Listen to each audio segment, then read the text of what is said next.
Tired of your follow-up boss and Squarespace integration acting more like a tangled mess than a well-oiled machine?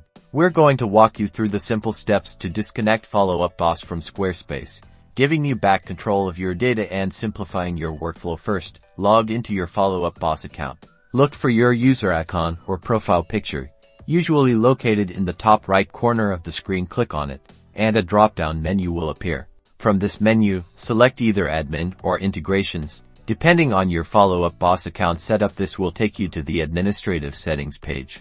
Now, on the Integrations page, scroll down or use the search function to find the Squarespace integration. Once you've located the Squarespace integration, you should see an option to disconnect, remove, or something similar. Click on this button. A confirmation pop-up will likely appear, asking you to confirm that you want to disconnect follow-up boss from Squarespace. Carefully read the message and then click Confirm or Disconnect to proceed.